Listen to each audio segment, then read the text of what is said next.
just welcome everyone back to REBEC. This is the Western Balkans Development Panel focusing on retail. I'm your, let's say, host. My name is Daryl Fidelik. I am the publisher of Serbia Monthly, which is an English language business lifestyle magazine for the Serbian and broader region. And we are the daughter publication of Europa Property, which is the biggest commercial real estate publisher in the Southeast, Central Europe regions, and also the organizer of events throughout the region. Today, we have our colleagues that have joined us, and what I'll do is I'll ask everyone to introduce themselves. And Avi, we want to start with you because we understand that you're limited to half an hour. So Avi's zooming in from Istanbul, and we'll just pass it to Avi.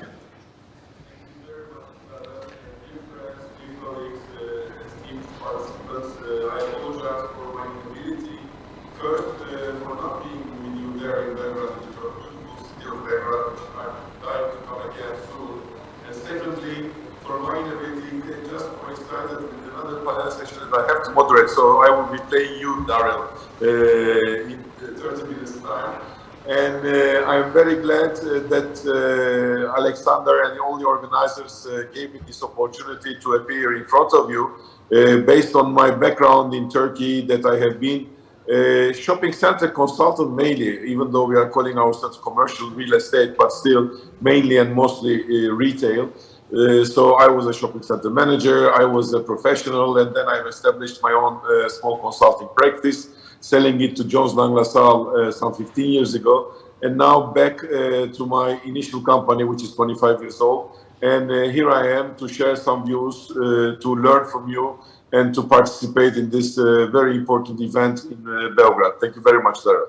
Thank you, Avi. Milovan. Hello. I'm Milovan Novakovic.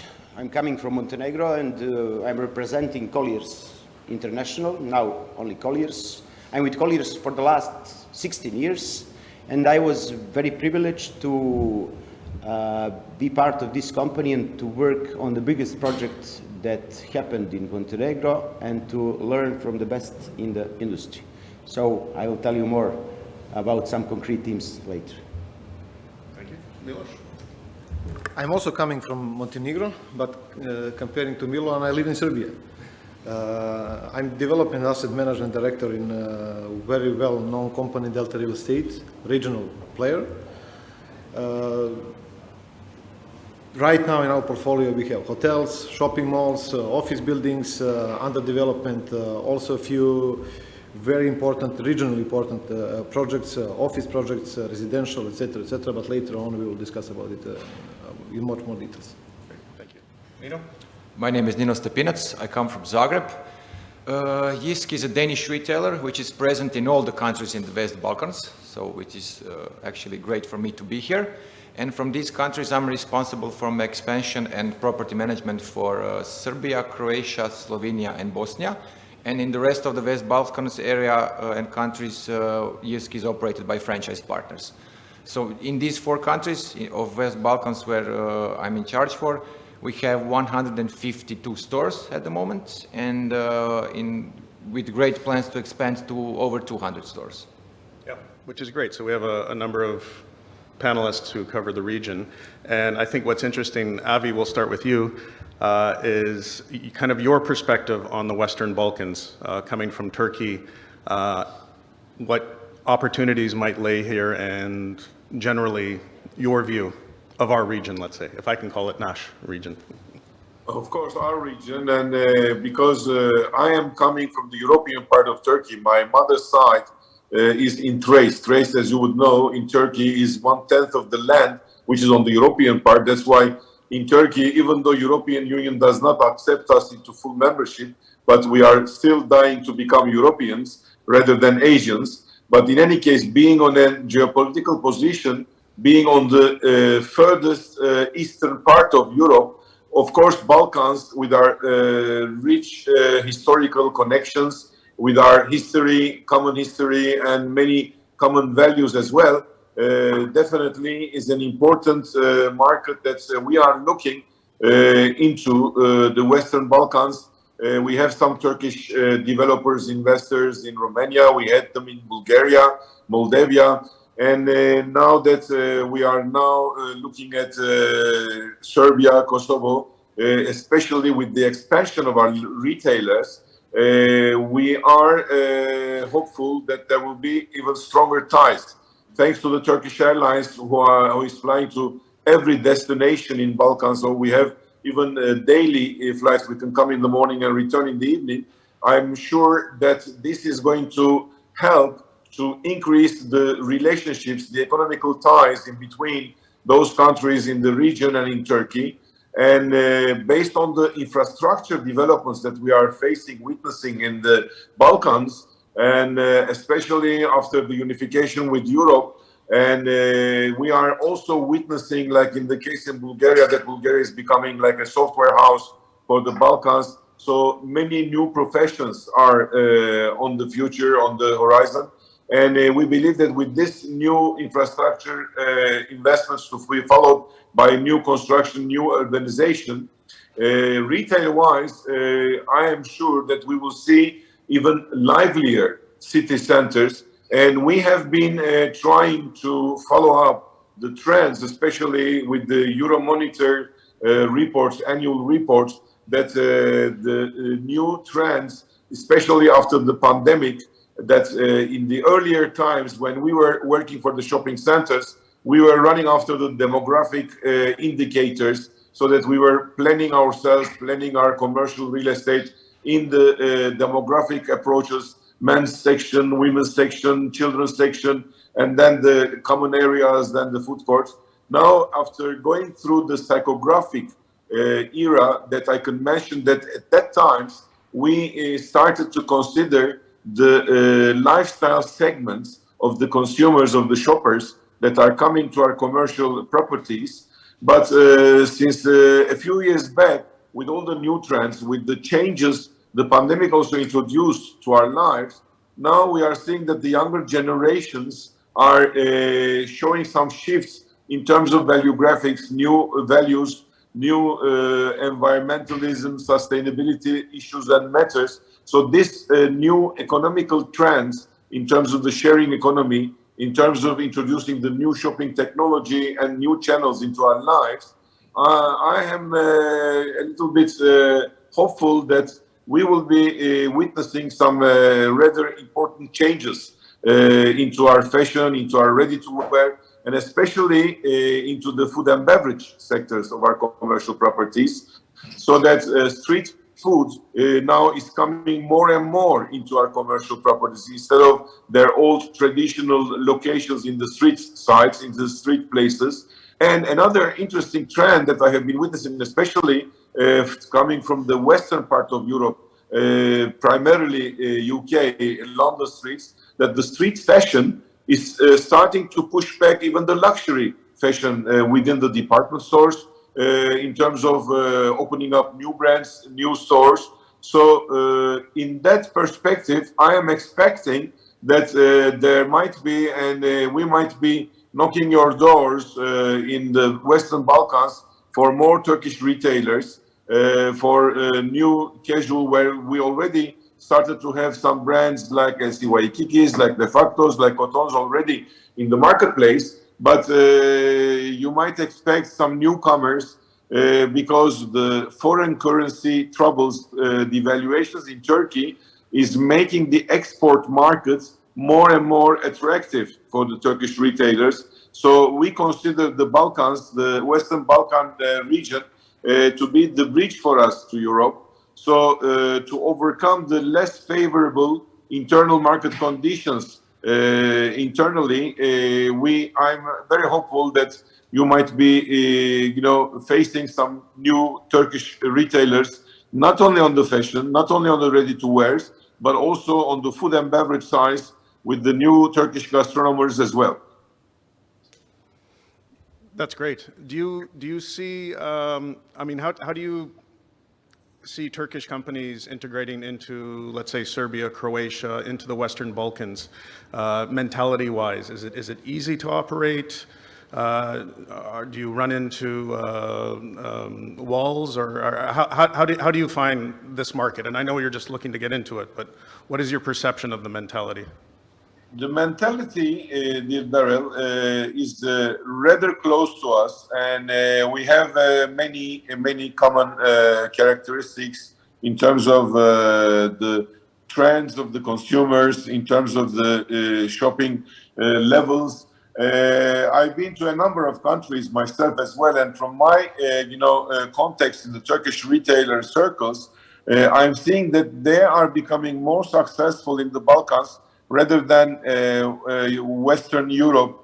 So instead of expanding towards Germany's, France, or Italian and English markets, they feel themselves more comfortable both in recruitment of staff, both in the reactions they receive from the consumers, and that is why there will be a continuation, in my humble expectation, of existing Turkish brands already in the marketplace, but also of the newcomers too, so that we will be, getting closer and closer in terms of relationships economically as well. Okay. Maybe we can segue over to Nino, because you represent, call it a Western European brand retailer that has expanded across the region. What are your impressions in terms of the market? What obstacles, what positive things do you find on the market here, representing a Western brand per se? Yeah, well, Western Balkans is a great market for us actually, and out of the 28 countries where we are operating, we consider this region, which we internally also call West Balkans, as basically one country. So we love doing business here, we are performing really well here, and still we want to expand. So I would say maybe there are some minor differences between the countries. For instance, Serbia and Bosnia are not yet in the European Union, so there is the issue with customs and different taxation. In Bosnia, for instance, we need to have three different IT systems, because you have the Republic, the Federation, and Brčko district, which is separated.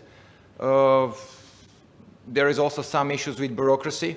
For instance, the building permits, especially in Croatia and Serbia, are very hard to obtain, and it takes a long time.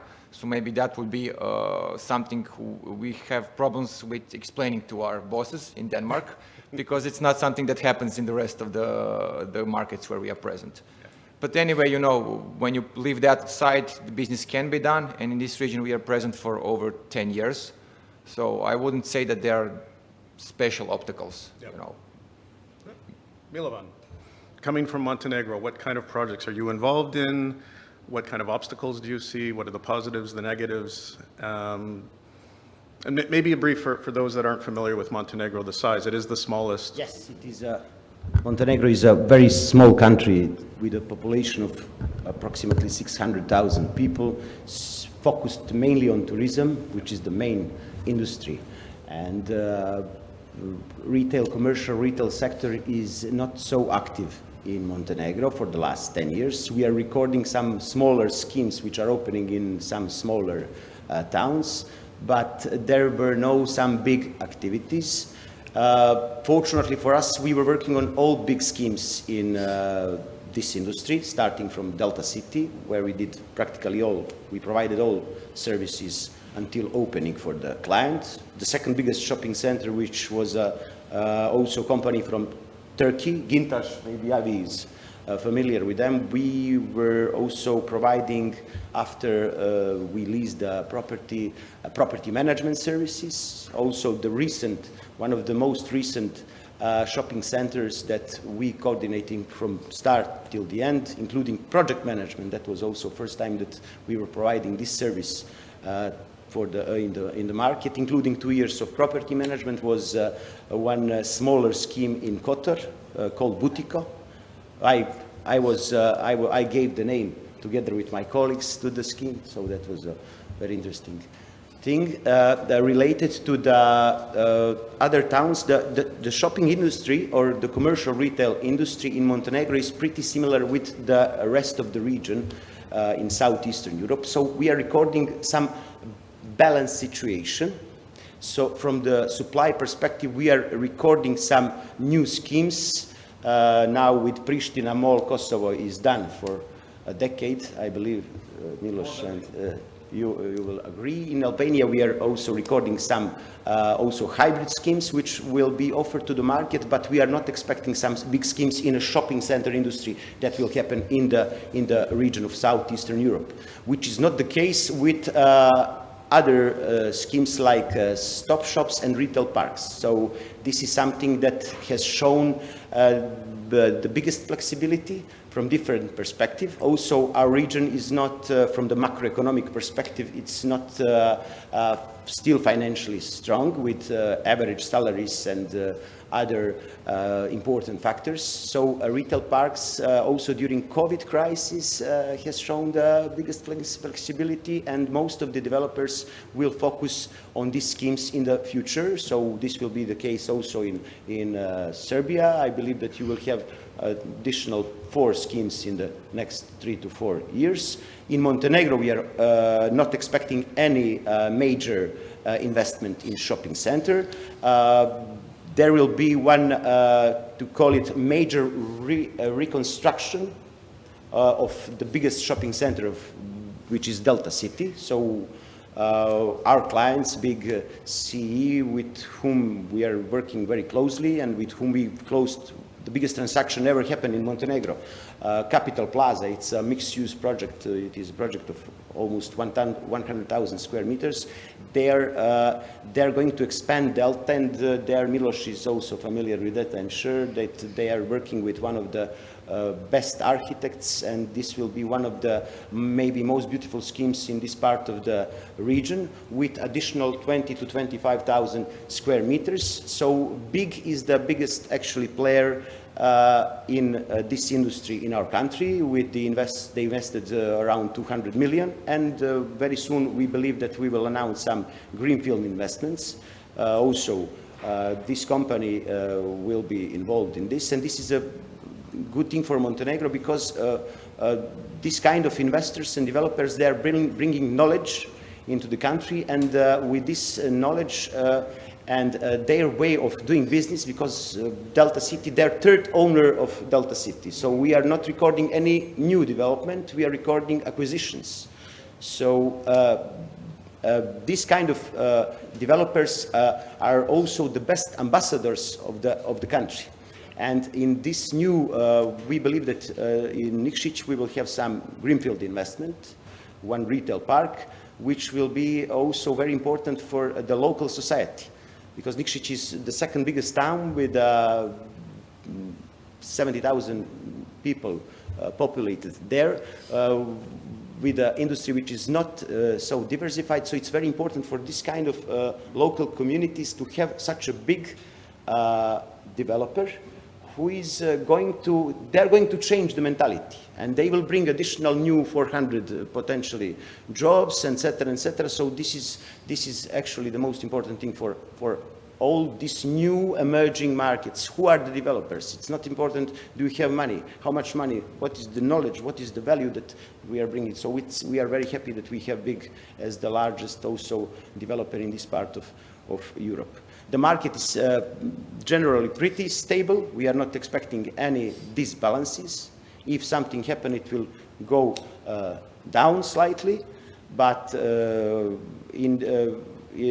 we are not expecting any big changes. The vacancy rates are also pretty low. The main streets are occupied also almost 100%. There are some schemes which are recording decrease in the occupancy, but this is mainly because of a lack of management. So this is why it's important who is behind the project. So in general, we are not having so active market in the industry, but this is in general what is the situation. Well, and you mentioned Delta more than once, so it's a good It's segue. not Delta, it's Big Fashion. Well, no, but Big Fashion now. But in terms of the name, I know everyone still refers to that, just like Stara Makator. Where is that from? Just like Stara Makator in Novi Belgrade. So Milos, we've heard a lot of Delta name dropped quite a bit. Tell us a little bit more about what Delta has been doing in the past, what it's doing now, and what's coming up in the future in terms of development, management. Thanks to Milan. Just a second. Thanks to Milan, I think that most of the people here heard what Delta did in Montenegro. Just to share with you briefly, also to Avi, Delta as a, let's say, regional player. I will stay humble, but I need to say that's probably the biggest real estate developer in this part of Europe. Delta likes to be pioneer in bringing new ideas, new projects, not only Serbia, in the whole region. And just looking back 15 plus years ago, Delta developed the first shopping mall in Serbia, that was Delta City Belgrade. And 2 years after that, Delta developed the first shopping mall in Montenegro, that Milovan mentioned a few times. In meantime, during these almost 20 years, Delta developed several office buildings. Also, Delta developed a few hotels. Delta acquired a few hotels in Serbia and the region as well. But also, Delta, after this transaction, when Delta sold Delta City Belgrade i Podgorica, started a new wave of investment in shopping centers. So right now in our portfolio, we have 3 shopping malls in 3 different countries: in Bulgaria, in Varna, in Niš in Serbia, and in Banja Luka in Bosnia and Herzegovina. Talking about retail shopping centers, I need to underline something that Nino mentioned, that many tenants, many companies actually, they are considered this region as a one country, which is in the same time a benefit for regional players who construct a few schemes, that they can in the same time balance and negotiate, let's say, bunch of the products. Also, these days we are witnesses of significant changes, not only Serbia, the whole region. I can say positive changes. So based on that wave, I can say that our company is considering developing in not only Serbia, in other countries. So right now we are analyzing several options in Romania, in Bulgaria, in Bosnia, in Montenegro as well. Since the fact that we can see that these markets are not mature, there are a lot of opportunities, but at the same time we cannot forget about the Serbian market. And for upcoming years, I strongly believe that probably that we will start next year 2 office projects, huge office projects, one in Novi Sad, one in Belgrade. Then the biggest residential complex in Serbia, definitely in Belgrade, of course. And on top of it, as I said before, we are continuing our development in the region. And one of the things that I would like to share with the audience here, with my friends here on the panel, is that we like to compare Belgrade with other capitals in surrounding countries. Is it Zagreb or I don't know, Sofia, Bucharest, etc., etc. So definitely here we have a lot of work to do. We didn't reach our maximum. And just from Nino's perspective, let's say from retail perspective, we can share that the number of square meters per 1,000 inhabitants, let's say, is much lower in Belgrade comparing to all of these cities, especially to Bucharest. So definitely we have a lot of work in front of us. But also I want to underline something that Milovan shared before. All the time we need to balance this opportunity that our market has with purchasing power, with average salary, because these figures doesn't mean anything if we don't have enough consumers to use our products. So at the same time, we as a developer would like to bring new ideas, new projects, something brand new on this market. But in the same time, we need to play it carefully with our partners, with our tenants, who are going to use these buildings, these bricks, to feed people, let's say, and to be satisfied at the end of the day, everybody. Yeah. Actually, Dear Daryl, with your kind understanding and with my respect to all our panelists, I sincerely apologize once again that I'm leaving you, but I'm promised to Alexander next year, hopefully in Belgrade. If they still invite me, I will come in person as well to meet you all there, to be all together. My greetings from our beautiful, lovely Istanbul to you all. Thank you very much for having me. Thank you, Avi. Thank you for joining us. Milovan, purchasing power, Montenegro issues. It's a very similar case like in the region. We have changed some legislation, so our average salary is maybe now the highest in the region with approximately 780 euros net per month. But on other side, we also had some adversities, to call it like that, which caused also high inflation. So from the real purchase power, this increase didn't have some serious purchase power effect. Also, in other case, we are recording recession in Europe, in Western countries. Montenegro is also a very small open system, which can have even benefits from this situation. When this war happened in Ukraine, a lot of people from Ukraine moved to Montenegro, so we have approximately 30,000 Ukrainians and also one significant number of Russians who are now living in Montenegro. And this is having positive effect on the landlords or owners of apartments, but on other side, this is having negative effect on the real sector or our population, because if somebody was renting apartment for 200, now he needs to pay 400, for example, or so the increase is from 20 up to 60% in a rental industry. So if we would see that they're transferring from rents, from paying rent into the purchase, then this can have significant effect on our small economy. But we are not recording this moment yet. The main reason for that is that they have some other expectations. Montenegro is a small country with not so diversified economy and opportunities. So it's not so easy to create some business, sustainable business there.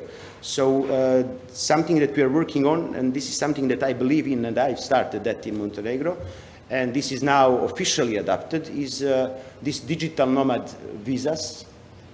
We are working that together with Croatia and with our partner Jan de Jong, but unfortunately we have also a situation that you have everything on paper, but then when institutions need to proceed and to promote and implement that, they're not active, you know, so which means that we will need to create this infrastructure, because for our region, because we had this very difficult transition process in the last 30, 40 years, and we have a lot of brain drain. So the best people are leaving us because they are expecting from them, they have targets and they cannot achieve these targets in this region. So we need to do, since we have a lot to offer as a region, we need to find a way to bring people from who has knowledge. So IT industry is something that in Montenegro should be promoted in a big way. So also some of the big names like Vice President of Google, who become Montenegrin now through this citizenship by investment program, is recognizing that. So hopefully we will be focused in that industry, because Montenegro is it can be a paradise for digital nomads.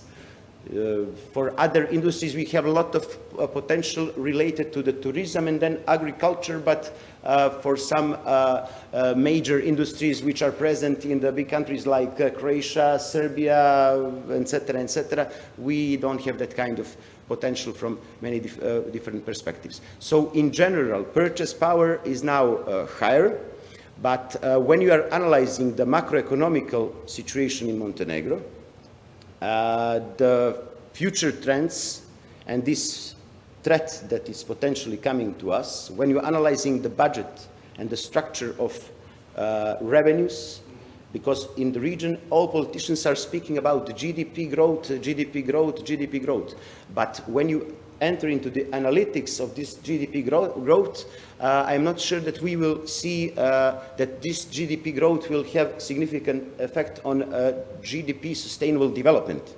So we are spending, and then since you are spending, most of the budget is going on spending, on consumption. You are not creating new values, and this is something that is worrying us from our modest, of course, perspective. So for the region, from my perspective, the most important thing is that we need to do everything to bring smart people here, to motivate them to stay here, to work here, so we and our kids and all generations will spend time with these kind of people who are going to motivate us and improve us. Because every society is only happy when you have happy retired persons. So only see what is the happiness of retired persons, and then you will see the situation in the country. And in this region, this is unfortunately not the case.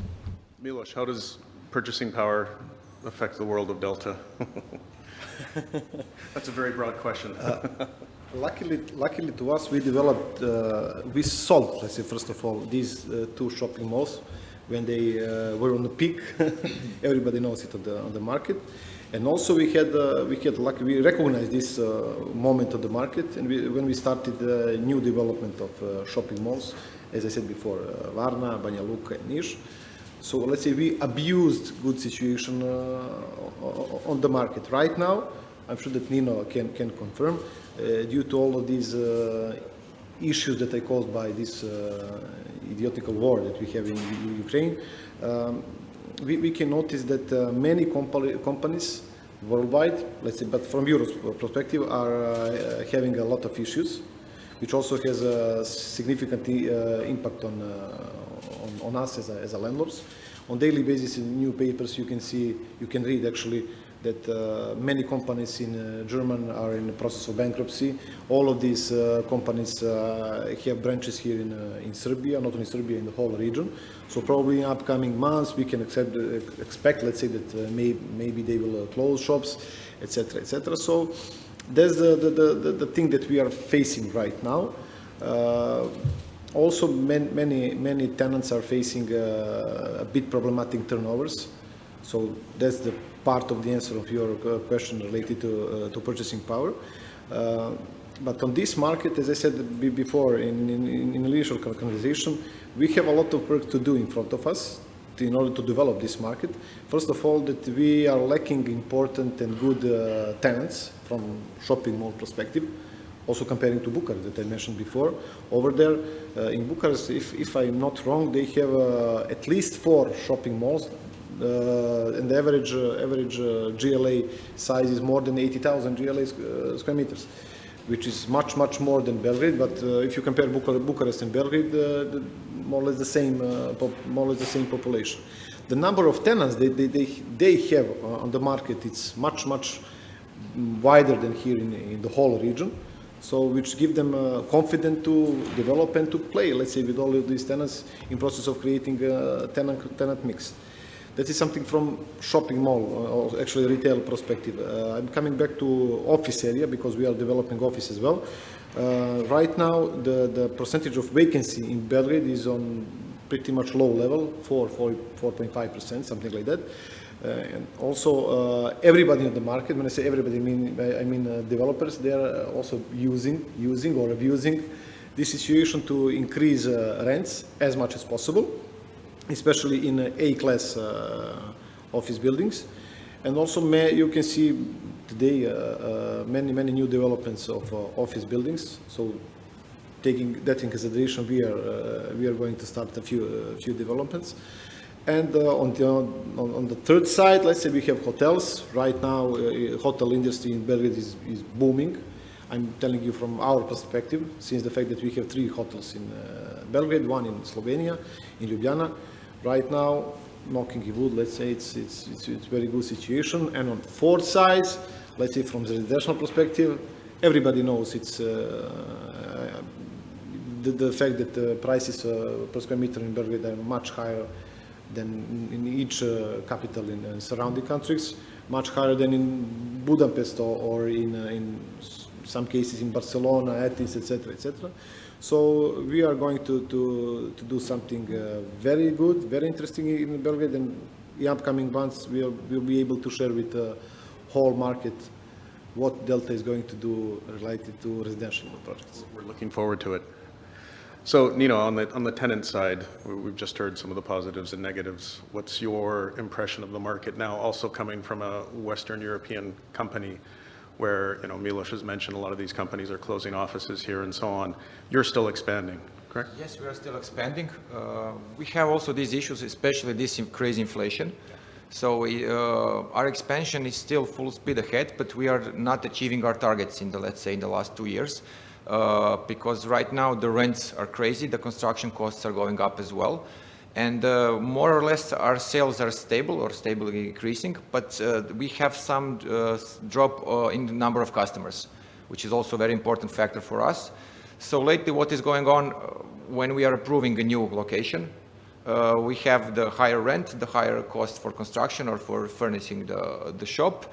And my sales director will give me the same or lower estimation of the actual sales which we are going to do. So our EBIT is not that good, and it's getting harder for us to get new sites approved. And I think that some landlords are using this and developers because the rents are going up more than the inflation is going up. And one thing we are worried about is what Milos said, that, for instance, Germany declared that they are going into recession. And we know that everything is falling behind in our region for, let's say, a year or two. So if in Germany is in recession now, then we can expect some recession here as well in the next year or two. So Are you feeling that within the company from the Western side? Actually, we do a bit. We do a bit. We also see with the sales in Germany, because Germany is our biggest market. We have 1,000 stores there, and total stores are over 3,000. So basically, almost 1/3 of the market for us is Germany. So we do feel it, yes. Yeah. Do you feel the same, like we're 1 or 2 years behind Western Europe? Or? This is a very relative question. So every market is specific. So in Montenegro, I'm waiting to see first of all how this season will end, and we are waiting to see are we going to have this transfer of the leasing into purchasers. So after that, we need to wait till end of the year. So as we mentioned, also this purchase power was the topic theme, and the inflation, etc., etc. So when we are analyzing the industry, retail industry, for example, in Montenegro, we've recorded that many industries have higher revenues, caused mostly because of inflation. So that had direct impact on purchase power, beside the fact that we increased the net salary in Montenegro, but our increase of net salary was not based on productivity. It was just some legislation change, so we needed to pay some lower taxes of social security, etc., and that caused the effect of increasing the salaries. And as Nino stated, when we are analyzing the profit margins, so in some industries they stay the same, as beside the fact that they recorded higher revenues, but some of them use this inflation and they recorded significantly higher profit margins, which means that had serious impact on the purchase power, because we were paying higher prices. But the retailers in some industries, they didn't act in accordance with the current situation. So they increased the prices, but after these prices came into some normal level, they didn't decrease it. So they used this opportunity to have higher profit margins. So some of the industries recorded the best ever results in last year in our country. But I think that this is similar. Yeah, and with Delta, do you feel that 1-2 year lag, or how do you feel in terms of the coming future? Coming future. I think you can hear me. Before I continue with coming future from this perspective, just need to come back to what Nino said and how we are considering this crazy impact of inflation and etc. Having in mind that we have shopping malls, and on monthly basis we are getting turnover reports from most of these tenants, and we are comparing month to month, like to like with the previous year, etc. And what we like to do is to compare real growth of these turnovers that they achieve. Because if you see that, for instance, one tenant is having 20% increase in turnover, it doesn't mean that it's, let's say, normal growth, let's say like this. More than half of this growth is caused by the inflation. And when you discuss with these companies, they will tell you, okay, I have increase in turnovers, but on the other side, the only reason why I have this increase is that we have a higher prices, but in the same time we lost a number of customers. So especially if you are getting to the point when lease agreements are ending, when you need to renegotiate new terms, if you just take a look in these figures, you would say, okay, his growth is 20, 25%, whatever. It means that he has a potential. And if you take a look in effort ratio, which after this growth, probably effort ratio would be good, it gives you confidence to increase rent price. But if you dig a bit deeper, let's say, as Milan said, in this structure, you will see that there is no room to increase these rents on much higher level. So coming back to your question about the upcoming future, we like to, and Nino probably will be one of the witnesses in this process, to increase rents as much as possible, because on the end of the day we depends on these rents that we are getting all of the partners. But it will be very problematic, especially due to this inflation that caused many issues this year. You know that all costs starting from rents, then service charge, marketing are increased by almost 10%, which also had a significant impact on us as a landlord towards the bank and also to the tenants. So due to this process, not only us, I'm sure that all landlords, all developers will have a significant issue to, first of all, to keep tenants within their schemes and also to increase rents. We'll see what next year will bring us. Till almost July, we can hear some rumors, estimations, expectations regarding the end of the year and next year. Probably inflation will not be on such a high level as we had before. So let's hope and pray. I wanted to bring up, because everyone's talking about ESG compliant and so on, how is that affecting with inflation and so on? How is that affecting your business, for example? Is it, I know it's all a positive thing, but is it a hindrance right now, or is it, you know? Yeah, actually it's very important because first of all, we had this crazy increase in electricity. Yeah. So what we are doing now, we tested actually 2 years ago, we tested the solar panels. So, but the issue is that we are leasing our stores. We are not owners of them. So it's harder to get solar panel on a property that's not yours. So, but we tested it 2 years ago in Hungary, and now we are starting to shift it to other countries as well, because even though it's a high investment now, long term it's something that we can do. But ESG is also, was before also very important for us, because we have the certified wood and cardboard, we are removing the plastic and everything else. So. Yeah. We were doing it already. We had some issues, but I would say that this electricity or maybe gas costs are something that is really affecting us. For instance, let's say in Slovenia last year, we have the same supplier for all 30 stores, and we are opening a new store. We want to add, of course, the same supplier for electricity, and they say, okay, but your price you are paying now in 30 stores is not okay. The new price is 4 or 5 times higher. So this is an issue. Yeah. So basically now electricity is like a commodity and luxury, I would say, not like it was before. Before it was only you get the electrical bill, you pay it, and that's it. Yeah. Now it's a bit different. So we have a fight with this as well. Milovan, in Montenegro, in terms of ESG and the effects? In Montenegro, we, as explained earlier, flexibility is the most important thing, and all different aspects of intelligence. Yeah. But the systems are installed, so until we have people, we will have money, the system will work in a different perspective. We need to be flexible, to be ready to accept new things, to learn from them.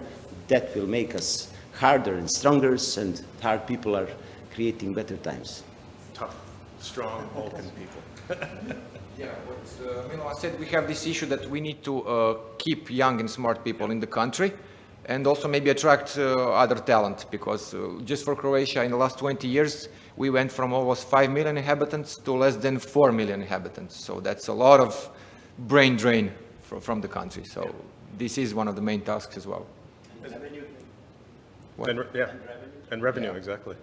How's the brain drain an effect on Delta? We have a lot of brains, let's say. So, Just nobody draining, huh? yeah, nobody's doing that. Sometimes good that we have this drainage procedure. Yeah. It's good, let's say at least 2 years, let's say, period. But coming back to ESG that you asked Milovan and Nino, it is something that actually we live right now, that we cannot avoid, not only us, I think everybody on the market. Especially it's such a serious pressure from insurance companies, from the banks, also from the tenants. So landlords, developers need to pay attention about ESG significantly. And from in March, you were also on MAPIC, we met there. You could feel, you could hear that everybody was talking only about ESG.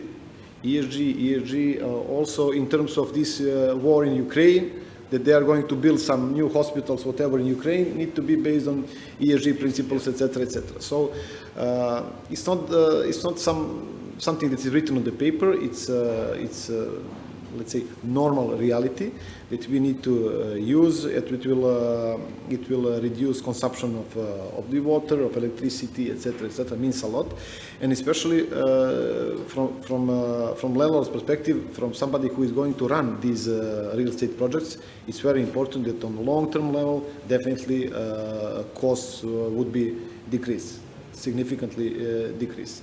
And what we are also doing right now on existing projects, we are in the process of, let's say, certifying all of them based on possible, let's say, certificates that we can get. Is it BREEAM, is it LEED, or is it EDGE, whatever. So in this process, we have consultants that they are guiding us through this process. Is it just in some cases installing solar panels, or do some much more important reconstruction? But definitely it's something that we as a company are paying a lot of attention right now, and also we are going to do it in upcoming period. If I may say a few concrete facts also related to the electricity consumption.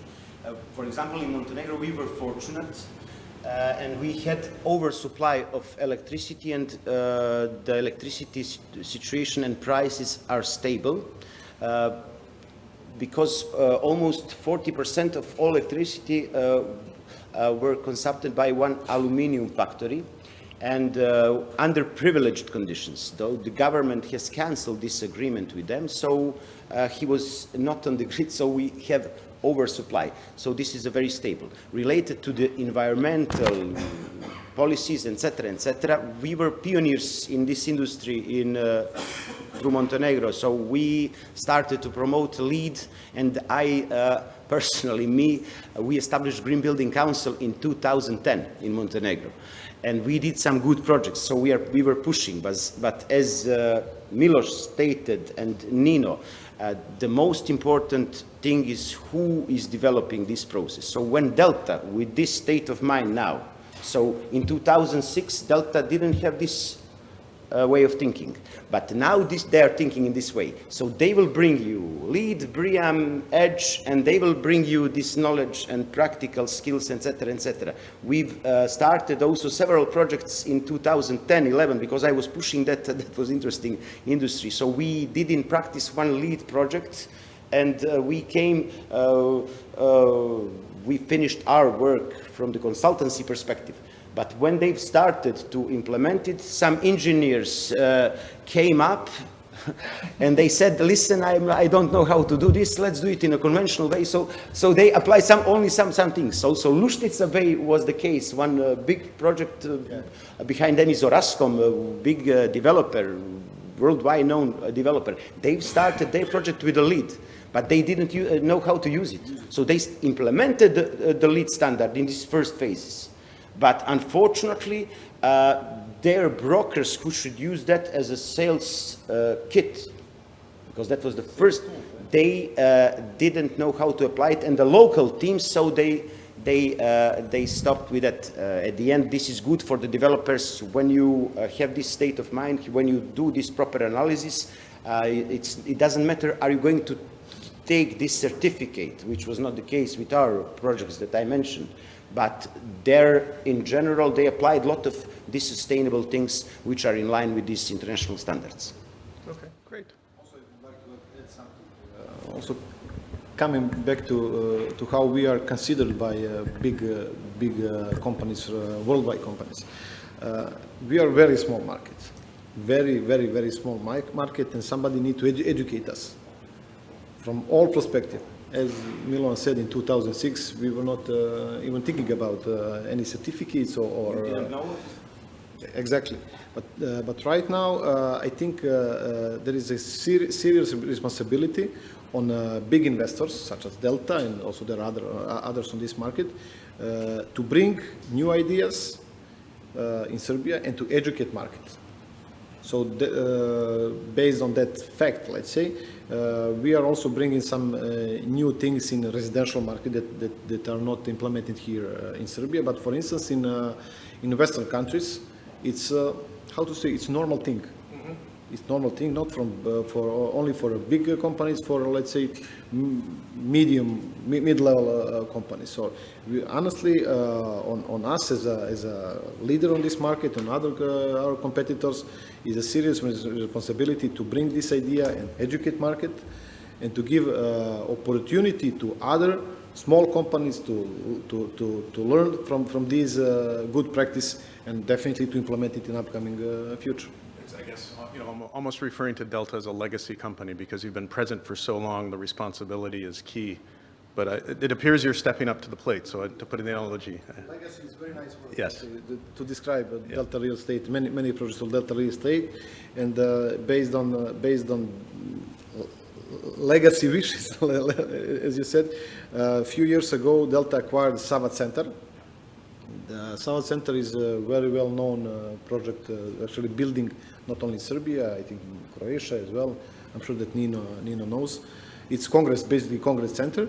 And in November this year, mid of November, we are going to organize a big event, opening of Savat Center. And definitely the first time since Savat Center is opened, I think in 1976, if I'm not mistaken, Savat Center will, for the first time, will be, let's say, organized as a Congress Center in one half of the building, and the other half of the building will be dedicated for commercial and office space. But with not a physical distinguish within the building, just conceptual distinguish. And our colleagues, architects, did an amazing job over there. And right now, our technical team is reconstructing each centimeter of this project, bringing the best materials, the best practice from the whole Europe, starting from illumination to the tiles, etc., etc. I don't know to go deep in these technical things, but in November, all of you will be, let's say, called to visit Savat Center, so you will see what Delta did in the past, and definitely we'll put our stamp on this project for next, I don't know how many, 100 years. I'm really looking forward to it. In my previous professional life, I was managing a large broadcast music company, and we actually had some of our artists perform at Savat Center, and that was my first connection. Then definitely you will be our guests. I'm looking forward to it. User of our definitely, and as well as Europa Property and Serbia Monthly as well. I just wanted to open it up to the floor if anybody had any questions. Anybody?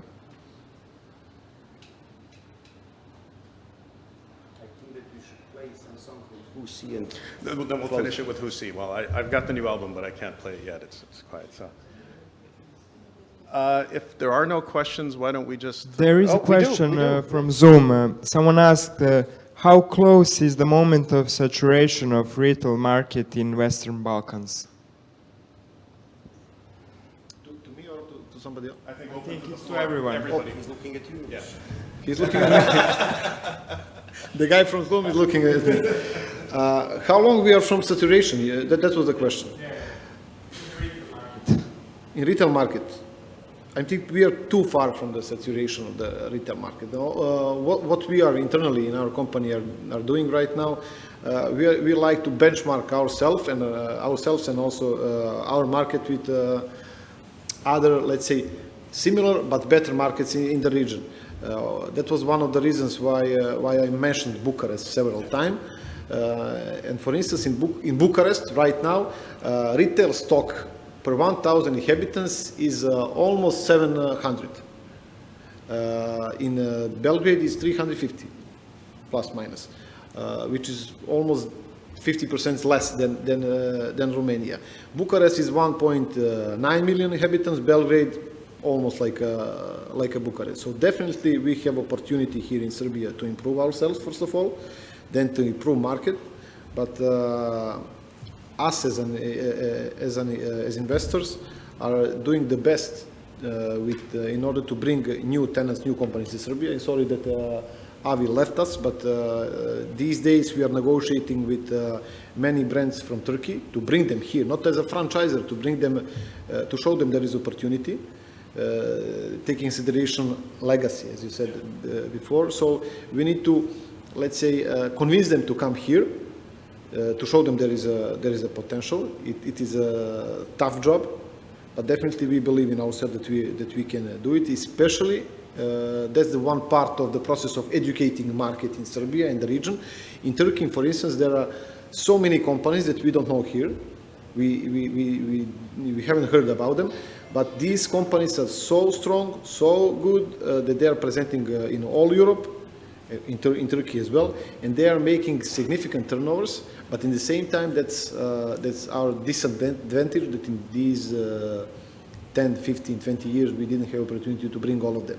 So right now in front of us, we have a job to do in bringing new tenants, and also companies like Ninos, Yusk, you said that Yusk is a pronunciation, need to help us in this process with good turnovers. So we definitely will share with all of these companies that in Serbia, in the whole region, in Slovenia, in Croatia, Montenegro, we can find a room for them. We just have a few minutes left, so maybe in conclusion. I'm totally in line with Milos. So the markets are always hungry.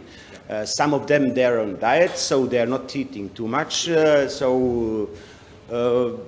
Everything is relative, and definitely there is a room for expansion in all this region, but in also flexible schemes, which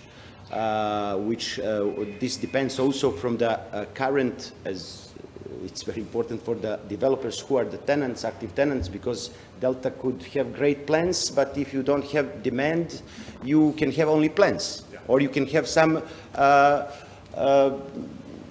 projects which are not successful. Also, it's very important who are the developers. So they're bringing schemes, they're flexible, they're bringing new things. So they used to bring only shopping centers, now they're building only retail parks or some hybrid schemes. So there is an appetite for some new supply. I would say yes, that you can see that saturation is not even close with two key information. One is, for instance, let's take Croatia, where we are discussing if we are saturated with shopping centers for the last 10 years. And at the moment we have a situation that Imofinanz developer entered the market. They are planning to open 25 stop-shop retail parks in 5 years. We have a local investor, Hey Parks, 12 retail parks in the next 4 years, plus 6 or 7 smaller companies doing retail parks. So that's almost 50 retail parks new in the next 5 years. And from the tenant perspective, you can see what's going on in the region. For instance, Lidl is now coming to open Montenegro. They will open in Bosnia. Pepco is opening in Bosnia. Teddy is coming to Serbia. Burger King and Pizza Hut have plans to expand here. So you see that we are still, the market is attractive to tenants as well, not just for the developers. Okay, great. I think we're out of time, so I just wanted to again thank our panelists from near and afar. And again, any questions, we can continue the conversation online. So thank you very much. Lunch is coming.